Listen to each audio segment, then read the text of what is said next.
Hola, hola Perú, ¿cómo estamos? ¿Todo bien? Hoy día vamos a tener un muy buen programa. Vamos a hablar acerca de los 500 años de la Reforma. Usted sabe que ya estamos 500 años donde los protestantes hicieron cosas muy buenas por los países. Hoy día los países más ricos del mundo son países protestantes. Es interesante hacer el análisis. Vamos a tener a Otoniel Pardo con nosotros, un pastor, teólogo, que nos va a hablar de cosas muy interesantes, de qué cosas trajo la Reforma a las naciones. ¿Solamente es un tema religioso o tiene que ver con economía, tiene que ver con política y con cambios sustanciales en la sociedad? No se lo pierda el programa porque le va a ayudar muchísimo y usted va a aprender bastante. Bueno, hoy día también tenemos un sin filtro. Hemos preguntado a la gente que sabe acerca de Martín Lutero, acerca de la Reforma. Y bueno, usted va a conocer sus opiniones y quizás usted tampoco sabe mucho, pero es bueno que nos siga en este programa porque va a aprender bastante. Regresamos. Han pasado 500 años desde que Martín Lutero presentó sus 95 tesis en la puerta de la iglesia de Wittenberg, un histórico suceso que logró fuertes cambios. Martín Lutero, monje, profesor y reformador, es el punto central de toda una década. Alemania festeja uno de sus grandes hijos.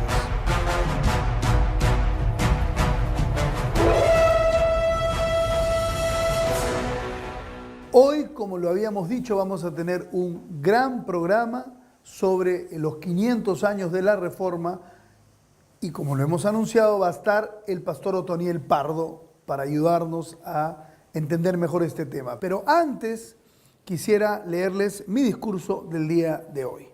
El histórico dirigente del aprista, histórico ya muchos años, Jorge del Castillo, declaró a la prensa algo que me parece totalmente insólito. Es más, no sé si reírme a carcajadas o llorar a moco tendido. Del Castillo dijo lo siguiente: no hacer de la citación a PPK por caso de Odebrecht una crisis política. Por favor, si ya la crisis la tenemos, señor del Castillo. El señor del Castillo tiene que entender algo. ¿En qué mundo vive usted, por favor? Que se cite a un presidente en ejercicio a una audiencia por sospecha de corrupción, por supuesto que ya es una crisis política, no el hecho de que lo entrevisten o no. Ya tenemos una crisis política. Aquí en el Perú o en la Conchinchina, esto se mira así, crisis política. Lo que sucede, al parecer, con el señor del Castillo es que lleva más de 30 años conviviendo con la corrupción. Eso es un análisis muy interesante. Es como que cuando uno se acostumbra a lo malo, y ahí está, ¿no? Por lo que para él, como para la mayoría de políticos de su generación, estar involucrados en casos de corrupción es algo común, es algo doméstico, cosa de todos los días. Pero eso se tiene que acabar. Queridos amigos, esto me hace recordar un poco la época de los años 80 y a principios de los 90, cuando de tanto convivir con la convivencia, digamos, con la violencia terrorista, nos llegábamos a acostumbrar de alguna manera. Bueno, ya bombita acá, apagones por allá, estábamos como acostumbrados a estos atentados y estas cosas malas. Por suerte llegó Fujimori, ¿ok? Nos hizo salir de este terrorismo y se venció. Y ahora ya estamos acostumbrados a 25 años de paz. Por favor, que la corrupción o que con la corrupción no pase lo mismo. La corrupción no puede ser parte de nuestro estilo de vida. Que PPK sea citado no solo ya es una crisis política, es un papelón que implica que usted aumente su desconfianza. Y además es un mamarracho internacional. ¿Acaso no le produce a usted vergüenza que todos nuestros políticos estén procesados o bajo sospecha? Es bien triste. Es una vergüenza que todos tenemos como peruanos. Yo estoy seguro que usted, que se siente orgulloso de ser peruano como yo, debe estar indignado como yo y quiere que se diga la verdad. Yo también. PPK debería, en medio de esta crisis, ir y hablar y contestar las preguntas de todos los congresistas y no por escrito, señor PPK. Si usted realmente no teme nada, entonces vaya y hable y diga a la gente y que la gente lo escuche, para estar tranquilos de que usted no esté involucrado. ¿Qué es eso de que mándame la notita para contestarle? Ok, vamos, ya estamos en crisis. Para mí, el que usted no conteste las preguntas del Congreso es una crisis mayor la que usted está ocasionando. Regresamos.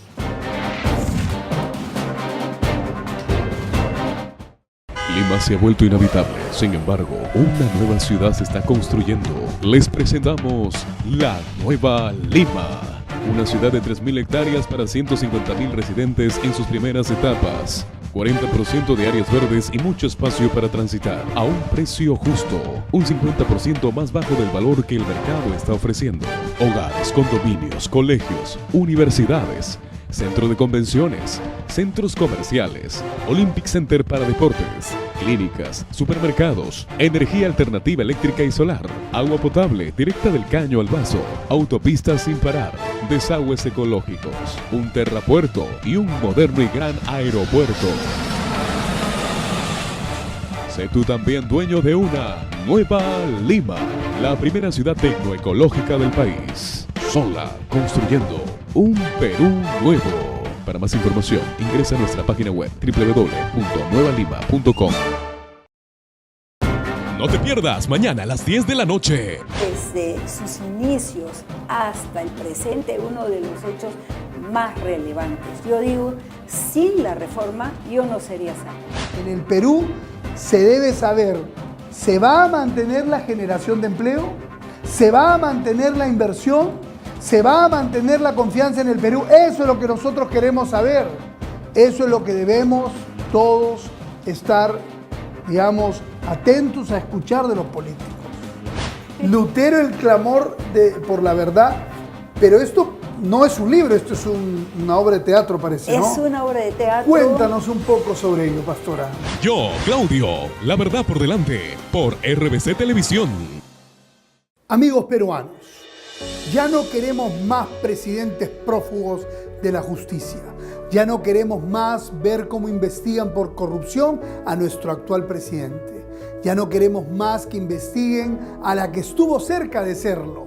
Ya no queremos más ver a un presidente preso y menos a uno que se atreva a postular por tercera vez. Queremos un poco de responsabilidad, señores, con el Perú y con cada uno de los peruanos. No queremos estos políticos que están atornillados hace décadas. Queremos que se piense diferente. No queremos que piensen que todos somos iguales a ellos, porque el peruano es trabajador, es sacrificado, cree en la familia, no le gusta la mentira. Y el peruano, a pesar de tanta corrupción, cree estar orgulloso de su patria. Por estas razones y por muchísimas más, las primeras 200.000 firmas de nuestro nuevo movimiento son una realidad y una convocatoria nacional se está levantando. Un Perú nuevo que saltó un peldaño más, un Perú nuevo que ha saltado una valla, un Perú nuevo que batió un nuevo récord y que está próximo a cambiar el Perú.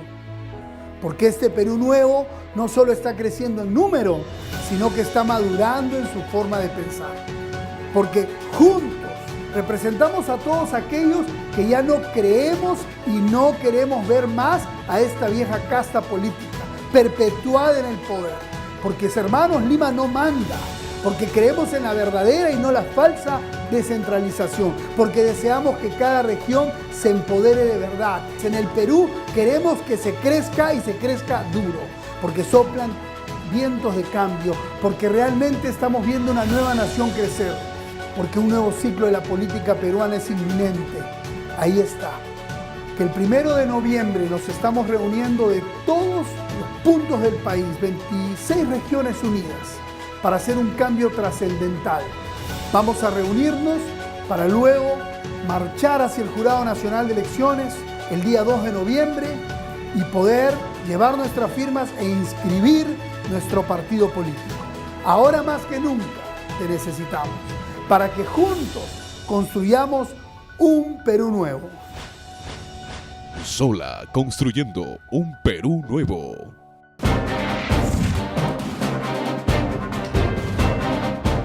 Ok, amigos, como les habíamos prometido, aquí está un gran maestro, una gran persona, un gran teólogo también, amigo mío, gracias a Dios y gracias a él, Otoniel Pardo. Gracias por estar aquí. Gracias por invitarme, Claudia, a tu programa. Otoniel Pardo es un súper pastor, tremendo hombre de Dios y conocedor del tema de la Reforma. Hoy vamos a hablar de los 500 años de la Reforma. Así es. Como lo habíamos dicho. Para Qué mí, gusto tenerte. para mí un honor, Claudio, es una bendición. De vez en cuando sigo tu programa, te estoy viendo y me gozo, me hace rememorar ese primer programa que tenías, La Tropa, estabas compartiendo. Y Más chibolo era, más chibolo. Sí, definitivamente ha habido una evolución maravillosa, extraordinaria y me siento gozoso de estar contigo en este programa. Gracias, pastor. Mira, mucha gente no le toma todo el peso que debería a la Reforma protestante, pero nosotros estamos dentro de nuestro tanque de pensamiento, siempre estamos analizando que aún, por ejemplo, católicos hoy aplauden, ¿no?, el tema de que la Reforma ha traído muchos cambios positivos a las naciones del mundo. Y las naciones que han aplicado estos principios protestantes han sido o son naciones prósperas, son naciones bendecidas, ¿no? Muchos evangélicos no necesariamente comulgan con el protestantismo, aunque se mete a todos en un solo paquete que todos son protestantes. Pero hablemosle a la gente, pastor, desde tu punto de vista teológico, ¿qué es realmente el protestantismo y qué de bueno puede traernos al Perú, reflexionar que ya van 500 años, ¿no? Partiendo de lo que acabas de decir, de que en la Reforma trajo una serie de cambios y avances extraordinarios en todos los ámbitos. La Reforma no solamente se dio en el aspecto meramente religioso, sino que trascendió a lo social, lo político, lo económico. Realmente muchos de los avances tecnológicos tienen que ver y están conectados con la Reforma, con los conceptos vertidos, rescatados de la palabra de Dios, porque una de las cosas puntuales de la Reforma es que ellos volvieron a los principios bíblicos, a los principios escriturales. Y de ahí se parte y se desarrolla una serie de conceptos que son extraordinarios y revolucionarios y que dan una apertura tremenda a la mentalidad del concepto del ser humano. La imagen muchas veces de los protestantes, digamos en mis 25, 28 años ya de cristiano evangélico, al comienzo era, oh, tú eres protestante, qué feo, ¿no? Después, qué bacán, ¿no? O sea, lo estás haciendo bien y ahora como que lo aplauden, digamos, ¿no? Entonces hay como un proceso. Hablemos de otras naciones donde adoptaron fuertemente el tema, el tema protestante y cómo les fue, y después vengamos al Perú. Los países en los que la Reforma estuvo presente, algunos de los principios, por ejemplo, fundamentales, es el derecho a la propiedad privada, por ejemplo. Ya. La Biblia habla de eso. La Biblia dice, no codiciarás el asna de tu prójimo, la propiedad de tu prójimo.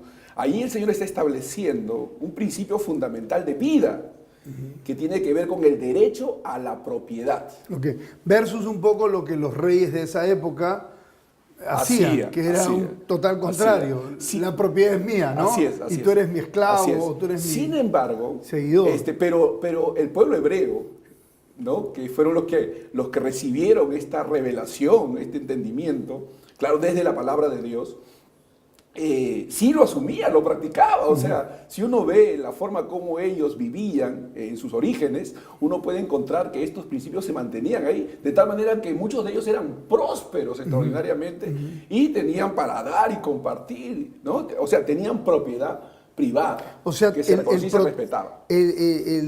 Todo el movimiento protestante no solamente fue un tema religioso, fue un tema de principios bíblicos para la propiedad, claro, que es el primer capital de las personas.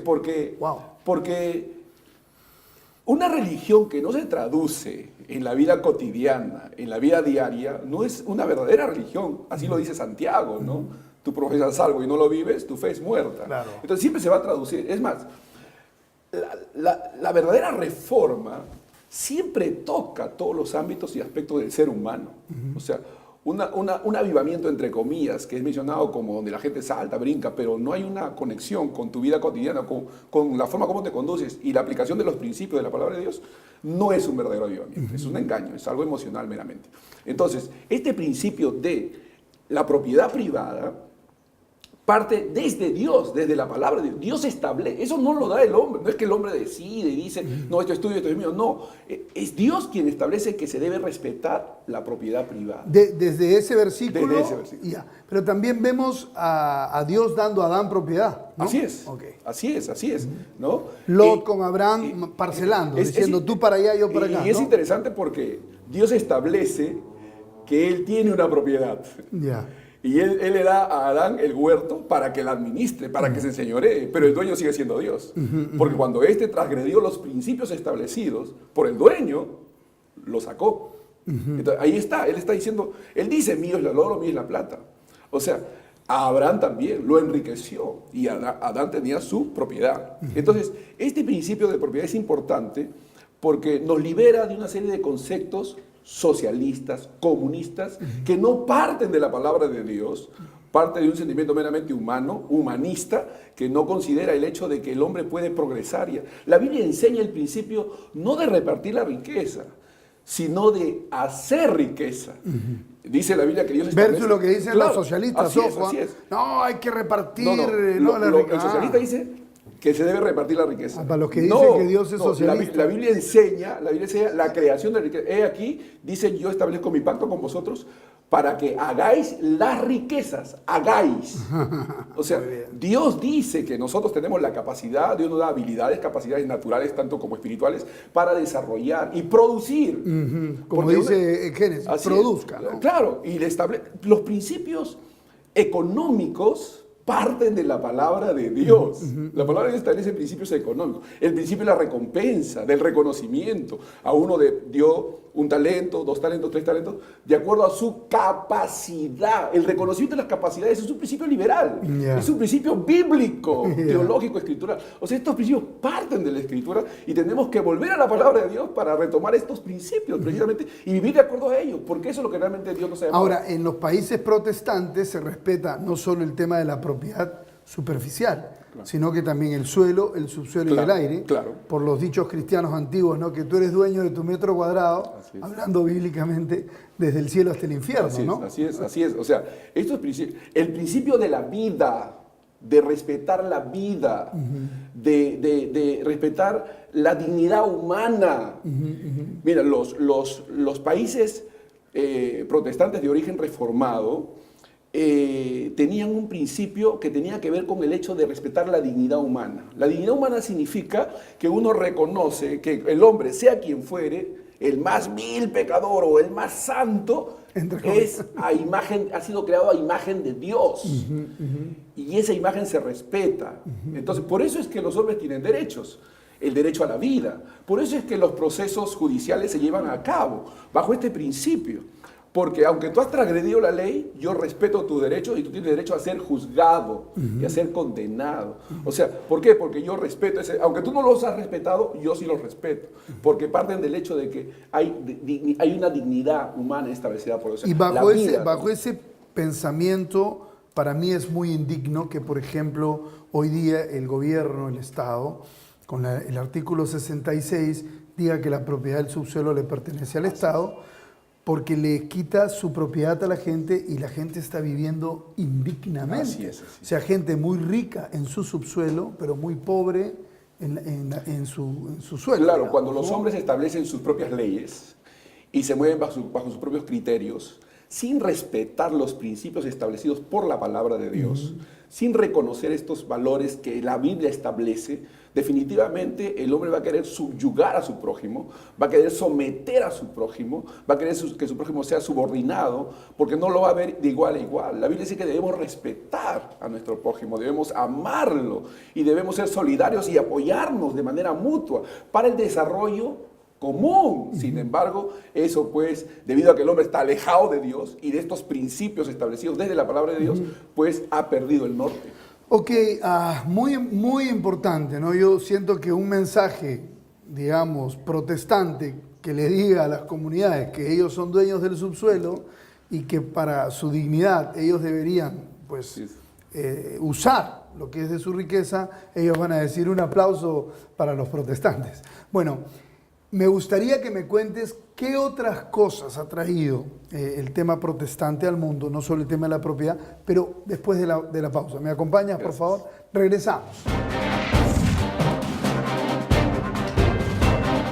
Siguen siendo cada vez más los peruanos que leen La Pepa en la política de Claudio Sola. ¿Para qué tenemos Congreso? El Congreso Cangrejo.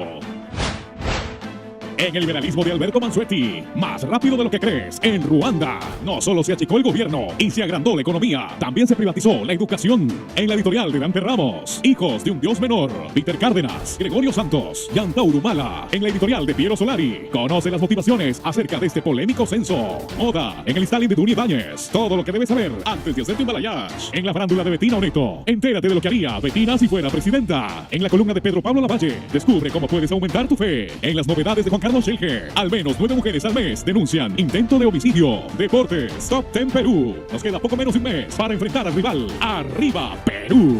En las anécdotas de Diego Blas, todo acerca de Rakitic en España. Súmate al semanario que todos los peruanos ya están leyendo. La Pepa, para que descubras lo que otros te quieren ocultar. A solo un sol. Hola, soy Omar Morillo. Bienvenidos a Vida Dura. Vida Dura es un programa de historias impactantes, contadas por sus protagonistas. Quería suicidarme, quería matarme, quería acabar. Ya no quería vivir, Personas que luchan por superar situaciones extremas. ¿Sabes qué? Asesinaron a tus hijos. Terribles adicciones. Drogadicción, satanismo. Y todo tipo de injusticias. Cada vez que él tenía relaciones conmigo, cuando yo era chica, recuerdo, me tiraba monedas, ¿no? Comprate unos caramelos. ¿Y qué iba a ir a comprar caramelos? Si yo no podía ni caminar.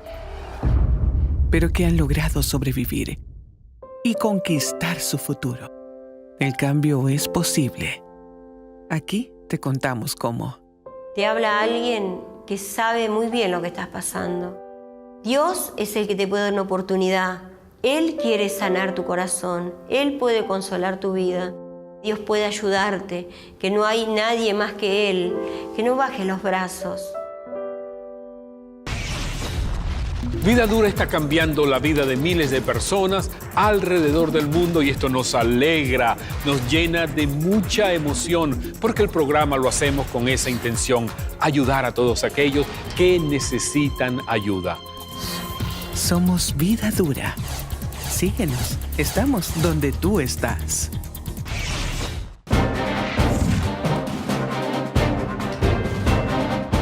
Ok, seguimos aquí con nuestro súper invitado, el pastor Otoniel Pardo, que nos está hablando de el mundo reformado. Estamos ya en este mes de cumplir los 500 años de la reforma protestante en el mundo y hemos estado hablando de la importancia de cómo la reforma trajo, por ejemplo, los derechos de propiedad, que no solamente era un tema de cambio de forma de llevar una religión, sino un tema de principios, valores para la vida cotidiana. Pastor Otoniel, ¿qué otras, digamos, cosas buenas como esto de la propiedad trajo la reforma al mundo? Es interesante, por ejemplo, contrastar cómo la diferencia entre lo que sucedió en países que abrazaron la reforma y los países que fueron influenciados por una mentalidad, una corriente de pensamiento católica. Por ejemplo, el católico enseña, aunque no se da cuenta, pero esto está en su subconsciente, de que el trabajo es un castigo, por ejemplo. Yeah. Para la mente reformada, el trabajo es una bendición. Yeah. O sea, el hombre haya dignidad, haya realización en su quehacer humano, en su trabajo, en su realización. Pero en el caso de la mentalidad católica es un castigo. Entonces el hombre evita mayores responsabilidades, evita el trabajo, ¿no? desarrolle una actitud dependiente. Ahora, ese pensamiento era, digamos, hace 500 años. Por supuesto. Hoy día ya como que el católico ya no lo ve tanto así, ¿o sí? Todavía hay mucha gente que no ve. Bueno, yo no voy a misa hace 28 años. No. Pero si usted va a misa, pregúntele a sus sacerdotes. Sí, hay gente que piensa que parte de su vida de penitencia es trabajar. Yeah. Increíble, pero o sea, así lleva es. tu cruz. Entonces, ok, por ahí lo lleva. O sea, no va por el lado de progresar. Padre, el trabajo me está haciendo. Lleva tu cruz, hijo. Ya, el trabajo es algo que dignifica al hombre. ¿No? La Biblia habla de 6 días trabajarás y el séptimo 6 días trabajarás, dice el Señor. O sea, Dios estableció el principio como una del trabajo, bendición, ¿no? como una bendición para el ser humano. O sea, el hombre tiene que ser progresista en el sentido de proyectarse al desarrollo, tener una mentalidad empresarial, creativa. O sea, las grandes innovaciones, las grandes creaciones son producto precisamente de ese trasfondo teológico, bíblico, ¿no? De que Dios quiere que el hombre alcance su máximo potencial. El hombre no tiene por qué tener un techo, el hombre debe estar invirtiendo, creando, provocando. Dice la Biblia, según las fuerzas que tú tengas, haz lo que te venga bien a hacer. Ok, y una vez escuché también a un pastor decir algo extraordinario, ¿no? Que los 6 días que mencionas del trabajo, para muchos es, ay, el trabajo pesado, qué castigo, porque Dios nos manda a trabajar, ¿no? Y que el 7º día era para descansar de ese trabajo pesado. Pero el pastor lo dijo de otra manera, no, es tan lindo trabajar, tan bueno trabajar, tan hermoso trabajar, que uno se siente tan divertido que Dios te dice para, porque si no te dice que pares, tú continúas trabajando el domingo. ¿Por qué? Porque le encuentras gozo a lo que estás haciendo. Así es. ¿no? Y que el domingo o el 7º día no es para descansar de tu arduo y castigador trabajo, sino para que pares, porque es como un niño que juega y se puede pasar toda la vida jugando. Es interesante, ¿no? Tienes que parar un rato. Es interesante que estos conceptos que estamos compartiendo en estos momentos, por ejemplo, tienen un trasfondo del pensamiento reformado. Porque ¿qué hicieron los reformadores? Los reformadores volvieron a la Biblia. Comenzaron a escudriñar las Escrituras. Recuerda que con la creación de la imprenta, la Biblia fue traducida al idioma del pueblo y la gente tuvo acceso a una serie de cosas que le permitieron entender estas cosas. Entonces, estas verdades nos ayudan, pero tienen un trasfondo bíblico, teológico que nos ayuda y nos conecta precisamente con ese pasado que a veces la gente ignora, ¿no? Entonces, principios extraordinarios, por ejemplo, la reforma en sí habla de ser solidario, por ejemplo, desde el ámbito privado, no desde el ámbito estatal. Yeah. O sea, por ejemplo, habla de que debemos amar a nuestro prójimo, atender en sus necesidades, servirlo, desde el ámbito privado. La iglesia es una institución privada, por ejemplo. Y el apóstol Pablo dijo que nosotros como iglesia debíamos ocuparnos de las viudas, de los desamparados, visitar a los presos. O sea, la iglesia como comunidad, como individuo, yendo y atendiendo. Pero eso no es un papel estatal, por ejemplo. Claro. Y sin embargo, el Estado lo ha asumido y nosotros lo hemos renegado. Bueno, ese es el pensamiento socialista. Así es, ¿no? así es. Entonces, esos pensamientos... Tenemos que dar, pues, y le quitan a todos y no todos necesariamente quieren dar. Es mejor dar propiedad, dar derechos a que la gente y que la gente de su propio corazón dé. Lo que pasa es que para mí es un engaño de los socialistas. Y tenemos que dar hasta que le piden a él. Claro. Y cuando le piden a él, ¿por qué no lo das tú? Claro. No, porque esto es mío. No quieren soltarlo, ¿no? Crean una condición de dependencia en el prójimo. Asistencialismo. Y por supuesto para mantenerlos subordinados. Esa es una técnica política vil, destruye y minimiza e impide que la gente se desarrolle por sí misma. Esclaviza también, le hace ¿no? pensar a la gente que no tiene la capacidad y que necesita siempre depender. Es más, me acuerdo cuando el señor que hacía el personaje de Tulio Loza, que hacía el personaje de Camotillo Tinterillo, él hablaba precisamente de papá gobierno. Yeah. Papá gobierno, les puso esa chapa, ¿no? Papá gobierno, porque era como si la gente, pues, tenía que depender de su papá gobierno. Claro. ¿Y dónde estaba Dios en ese momento? ¿Dónde estaban tus propias capacidades dadas por Dios? Entonces, o los que están en el gobierno como los políticos. Entonces, esa mentalidad no es bíblica. Ya. Recuerdo, ahora que mencionas, a una foto que salió, no sé si fue del presidente o primer ministro sueco o de Suiza, que estaba con su celular saliendo de Palacio o de su oficina presidencial tomando su tren. Se compartió en muchas redes de que no tenía seguridad, nada. O sea, era un presidente, ¿no? Parece que el presidente es como simplemente un servidor público más. Hoy, ¿no? Si viene PPK se paraliza la cuadra, ¿no? ¡Oh, el PPK! O sea, hemos endiosado al político, pero los países protestantes no, es el presidente. Márcanos un poquito esa diferencia. Es interesante, pero por ejemplo, en la mentalidad reformada, la Biblia utiliza el término el que preside. El que preside. O sea que podemos tomar y tener un presidente, el que preside. Pero la palabra presidir es, el origen etimológico es el primero entre iguales. Ajá. El primero entre iguales. Okay. Es decir, estamos nombrando a alguien que nos represente, pero no es diferente a nosotros, es igual a nosotros. Ante la ley, digamos. Ante la ley. Él personifica a todos. Entonces, eso es. Entonces, la Biblia dice que las autoridades de este mundo se enseñorean a sí mismos, ¿no? Y sobre los que gobiernan. Entre vosotros no debe ser así. La palabra presidir es una palabra bíblica, pero su raíz, su concepto es muy diferente al que se maneja actualmente.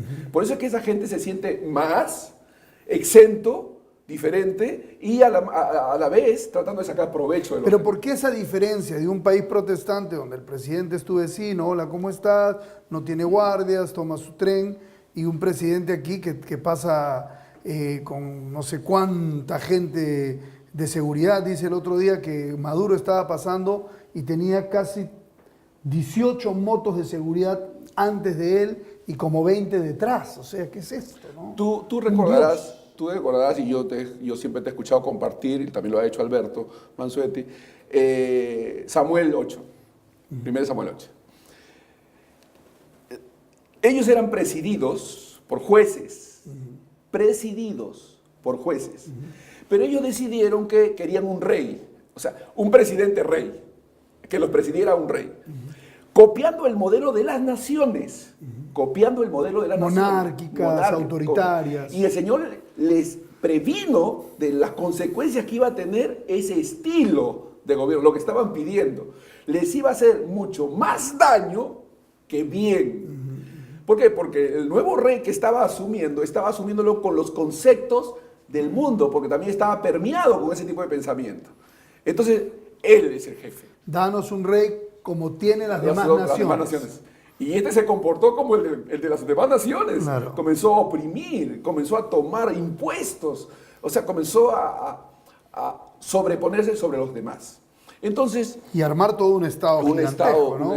Como un ejército fuerte. Un estado estatista. Yeah. Un estado estatista. Un estado opresor. Un estado de sometimiento hacia los demás. O de someter a los demás hacia ellos. Entonces, son conceptos, son pensamientos arraigados. La Biblia habla de que los argumentos, los pensamientos que la gente suele tener, los gobierna. ¿Y cuál es nuestro pensamiento? Tales somos. Si la gente no cambia en su manera de pensar, si no asume los pensamientos bíblicos, teológicos, reformados, de la reforma, que trajeron prosperidad a las naciones que abrazaron la reforma, entonces definitivamente la gente se va a mantener en pobreza. O sea, lo que estás diciendo es que este pensamiento de los que presidían, los jueces, eran el que presidía, pero era igual que los demás, digamos, y simplemente es lo que se ve, ¿no? Que es como un grupo de consejeros, y dentro de los consejeros alguien que preside una vez al año, que es lo que pasa en Suiza, por ejemplo, ¿no? Entonces yo creo que eso hace que el poder no esté en un hombre, como hoy día lo tenemos con PPK o Macri o quien sea en otros países, ¿no? Sino que el poder reside en la gente, el poder de Dios reside en la gente, y los que presiden simplemente nos llevan para representan el sentir de la gente, ¿no? Es importante ese concepto, por ejemplo, ¿no? Porque en realidad este tipo de situaciones se dan porque la gente no maneja los conceptos claros emanados de la palabra de Dios. Ok, vamos a ir al siguiente bloque porque es tan interesante. Usualmente son 2 bloques, pero vamos a hacer un tercero porque está muy bueno, porque vamos un poquito a criticar este tema desde el mejor espíritu, ¿no? Porque este presidencialismo no es bueno para el Perú. Ok, regresamos con Otoniel Pardo.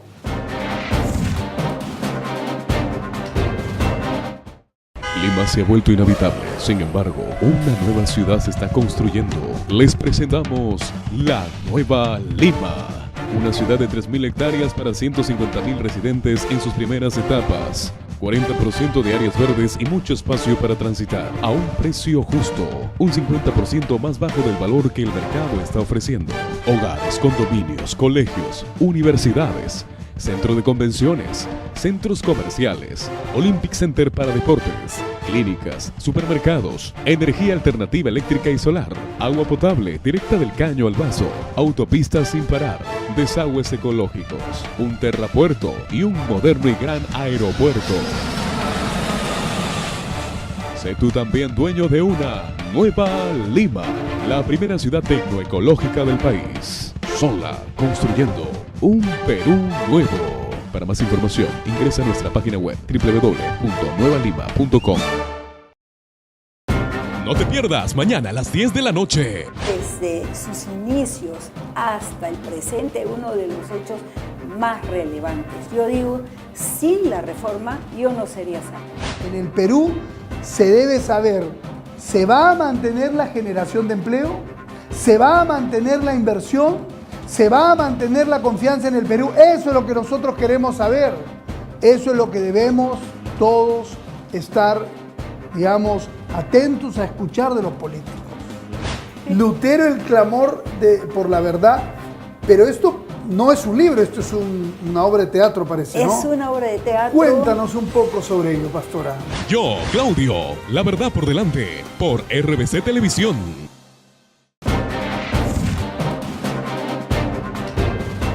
Esta semana se conmemora los 500 años de la Reforma liderada por Martín Lutero, un movimiento revolucionario que rechazaba la autoridad del papado.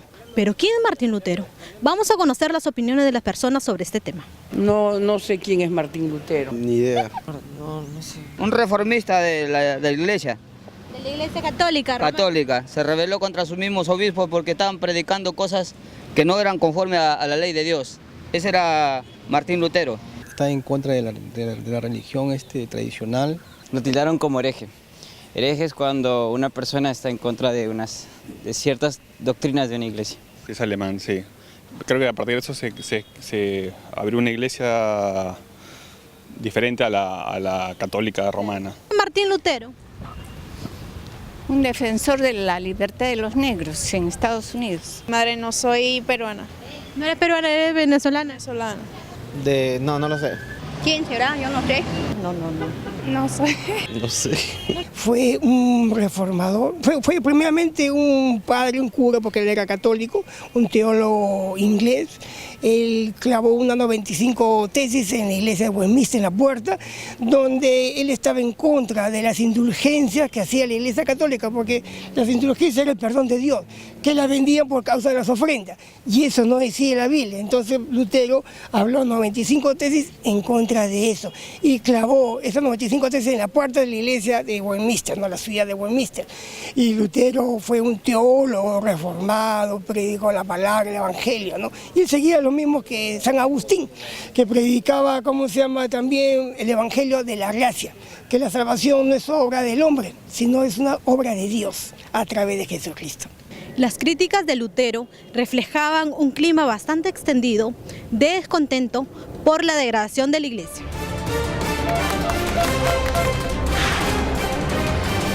Bueno, excelente las opiniones de las personas sobre el tema protestante, ¿no? Si conocían a Martín Lutero o no. Una señora confundió con Martin Luther King, que bueno, hay gente que se confunde, ¿no?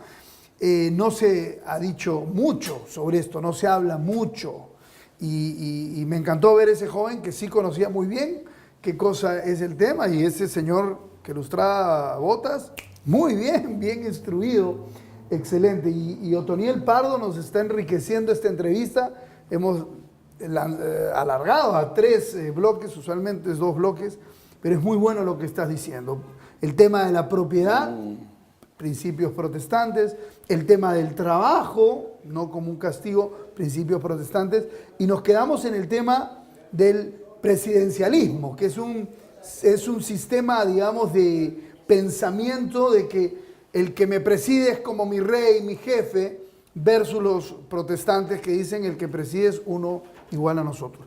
Ahora, esto nos lleva a criticar. La pregunta es, ¿debemos realmente, porque hay gente que critica que desde un punto evangélico, desde un púlpito, por ejemplo, si se puede o no, tú me dirás, o desde una tribuna como esta, un pastor evangélico pueda criticar al presidente? ¿Podemos nosotros, aún institucionalmente, como institución evangélica, mandar un comunicado de crítica a un presidente? ¿Es posible criticar a un presidente? En Romanos, ¿O no lo tocaréis? En Romanos 13 dice que debemos someternos a nuestras autoridades, que debemos obedecerles, que ellos han sido puestos para ejercer la espada de la justicia, recompensar al justo y castigar al malo. La Biblia habla de eso.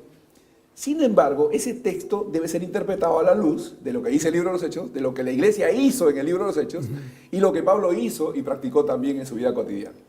Uno se puede dar cuenta que, aunque el principio esté establecido, sin embargo, ese principio tiene que ver y está condicionado a la acción, la actitud, las acciones que lleven a cabo nuestras autoridades. Es decir, no significa una autoridad absoluta. Claro, o sea, yo no puedo usar ese versículo para someterme a Hitler, claro, por ejemplo. Claro, claro. Porque la Biblia dice, sométete a las autoridades, entonces sométete a Hitler y mata a todo el mundo. Y si nosotros vemos cómo la iglesia actuó frente a las autoridades, nos vamos a dar cuenta que su sometimiento no fue absoluto, no fue total. O sea, es un sometimiento a autoridades que hacen lo correcto. Exacto, está condicionado a las acciones. Y cuando no hacen lo correcto, podemos criticarlo. Por supuesto, hay que tomar una actitud. La Biblia... O debemos. La Biblia habla de emitir consejo, emitir crítica, emitir una observación cuando las cosas que se están haciendo no se están haciendo de acuerdo a los preceptos divinos. La Biblia dice que es necesario obedecer a Dios antes que a los hombres. Ok, entonces vamos a los principios. Perfecto, entendido. Vamos, digamos, al punto. ¿Le criticas tú como pastor algo al presidente hoy? Por supuesto, por supuesto. A ver, un pastor lo va a criticar. Su falta de liderazgo. Ya. Este señor está ocupando una posición de responsabilidad nacional y no está asumiendo el rol. No nos está presidiendo. La gente no se siente presidida por alguien que está marcando un norte.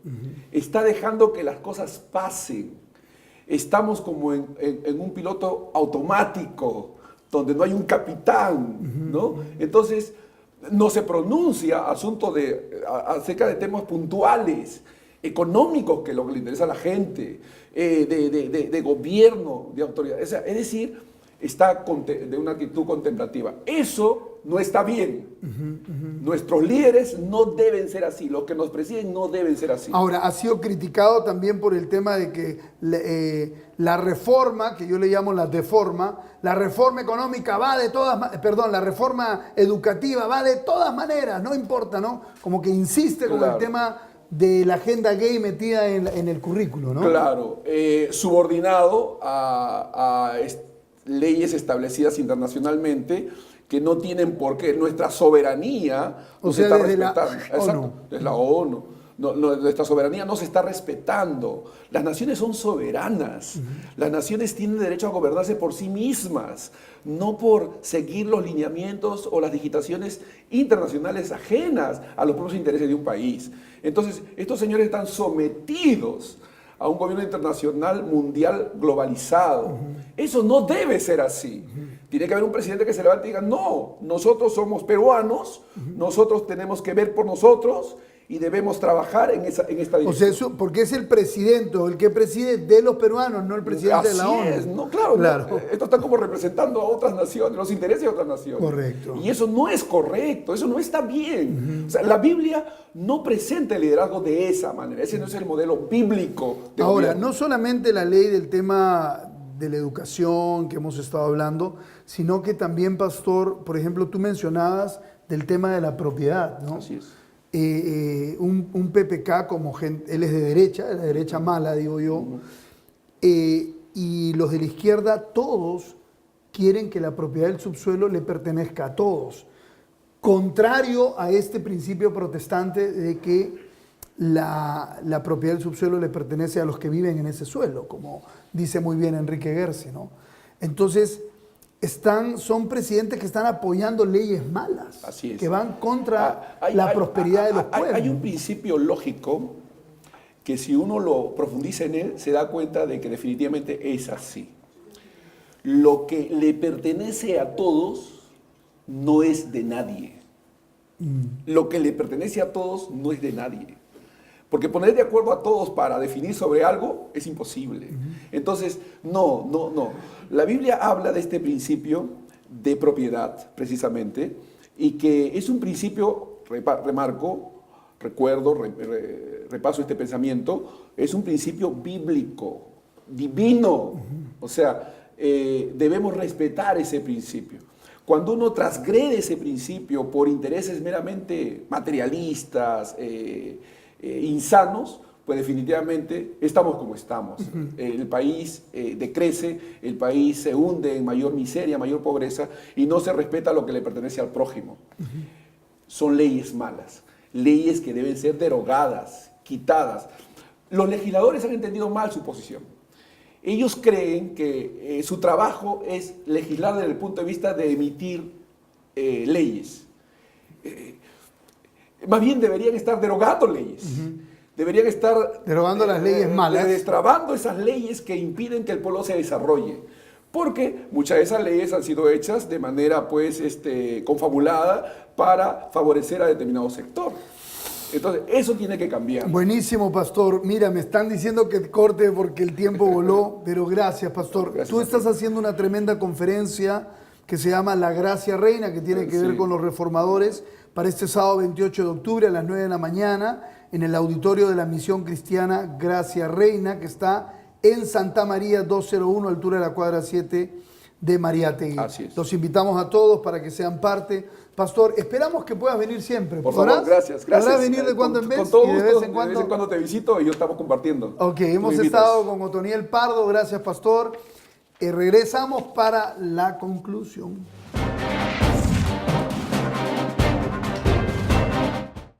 Lima se ha vuelto inhabitable, sin embargo, una nueva ciudad se está construyendo. Les presentamos la Nueva Lima, una ciudad de 3.000 hectáreas para 150.000 residentes en sus primeras etapas. 40% de áreas verdes y mucho espacio para transitar a un precio justo, un 50% más bajo del valor que el mercado está ofreciendo. Hogares, condominios, colegios, universidades, centro de convenciones, centros comerciales, Olympic Center para deportes, clínicas, supermercados, energía alternativa eléctrica y solar, agua potable directa del caño al vaso, autopistas sin parar, desagües ecológicos, un terrapuerto y un moderno y gran aeropuerto. Sé tú también dueño de una Nueva Lima, la primera ciudad tecnoecológica del país. Sola, construyendo un Perú nuevo. Para más información, ingresa a nuestra página web www.nuevalima.com. Siguen siendo cada vez más los peruanos que en la Pepa, en la política de Claudio Sola. ¿Para qué tenemos Congreso? El Congreso Cangrejo. En el liberalismo de Alberto Mansuetti, más rápido de lo que crees, en Ruanda, no solo se achicó el gobierno y se agrandó la economía, también se privatizó la educación. En la editorial de Dante Ramos, Hijos de un Dios Menor, Peter Cárdenas, Gregorio Santos, Yantauru Mala. En la editorial de Piero Solari, conoce las motivaciones acerca de este polémico censo. Oda, en el Stalin de Duni Ibáñez, todo lo que debes saber antes de hacerte un balayage. En la farándula de Betina Oneto, entérate de lo que haría Betina si fuera presidenta. En la columna de Pedro Pablo Lavalle, descubre cómo puedes aumentar tu fe. En las novedades de Juan Carlos Schelge, al menos 9 mujeres al mes denuncian intento de homicidio. Deportes, Top 10 Perú. Nos queda poco menos de un mes para enfrentar al rival. ¡Arriba Perú! En las anécdotas de Diego Blas, todo acerca de Rakitic en España. Súmate al semanario que todos los peruanos ya están leyendo. La Pepa, para que descubras lo que otros te quieren ocultar. A solo un sol.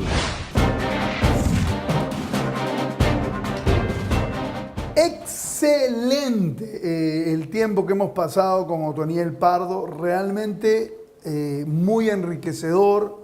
Yo quisiera que nuestro productor, por favor, lo invite siempre, porque nos va a ayudar muchísimo.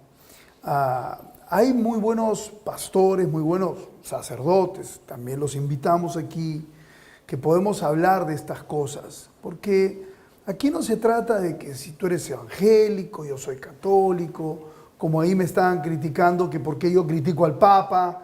Un tío mío, carnal, me decía, mejor calladito. Mira, aquí no se trata de un tema de división, aquí se trata de un tema de lo que es razonable. Yo puedo sentarme con un católico, con un judío, con un Hare Krishna o lo que sea, y poder llegar a un punto de acuerdo en ciertas cosas que son importantes. No necesariamente con un Hare Krishna voy a llegar a todo el punto de acuerdo, pero si un Hare Krishna piensa que la propiedad del subsuelo le pertenece a los que viven en el suelo, entonces en eso estamos de acuerdo, y al margen de lo que estemos en desacuerdo. O sea, vamos a construir un país con un pensamiento, digamos, razonable. Tenemos que razonar sobre el tema. Yo creo que la Iglesia protestante trajo al mundo no solamente un tema, como se ve o como lo han tratado de hacer ver, de división, ¿no? Sino que es un tema razonable. Qué lindo entender de que la propiedad del subsuelo, que dicen los protestantes, le pertenece a los que viven en el suelo. Y eso lo dice Enrique Gersi, que es un católico, por ejemplo, ¿no? Eso lo comulgamos mucha gente. Entonces hay principios ahí que hay que aplaudir y que son buenos. Entonces, en estos 500 años de la Reforma, y vamos a tener varias entrevistas, porque hay que darle el tiempo, son 500 años, y hay que analizar, como decía Ana Roncal, una de mis profesoras, cómo los países reformados son los más prósperos de la tierra, señores. Punto. Y los que no han seguido la reforma son pobres. Entonces uno tiene, por sus frutos, dijo el Señor Jesús, los conoceréis. Años han pasado. Vamos a analizar, como dijo el pastor Otoniel, que no solo es un tema social, es un tema económico y un tema político. Los países que han adoptado los principios liberales de la reforma, o los principios reformados que son liberales, vamos a llamarlo mejor así, son los países más prósperos de la tierra. ¿Por dónde quiere ir Perú? ¿Por dónde quiere caminar usted? ¿Quiere seguir con el estatismo que nos controla, un rey como las demás naciones, un presidencialismo que muchas veces, como está empoderado y endiosado, ve sus intereses y está conectado más dependiendo de la ONU que del Perú mismo? ¿Quieres un presidente que te gobierne, como dice la Biblia? ¿O quieres simplemente un presidente que presida, un igual entre tú, para que pueda llevar, porque no todos podemos presidir, pues tiene que haber alguien que presida, pero bajo un imperio de la ley que no empodere al hombre, a ese presidente, sino que empodere a la gente, y que la gente sea empoderada, y que en ese empoderamiento de la gente tenga riqueza, tenga prosperidad, porque esa es la prosperidad de un pueblo. Y todo esto son principios de la reforma. ¿Por dónde quieres caminar tú? Yo he decidido andar por esos caminos y proponer al Perú esos caminos. ¿Por dónde debe ir Perú? Eso lo decidiremos todos con esta reflexión. Gracias por estar en la sintonía. Gracias a todos los que nos han auspiciado, Nueva Lima, La Pepa. Gracias, porque el auspicio de ellos son importantes para que corra este mensaje. Y si a usted le gusta y es empresario y quiere auspiciar, bienvenido también. Estamos aquí para recibirlo con mucho cariño. Este programa sigue pa'lante, con Dios por delante. Nos vemos.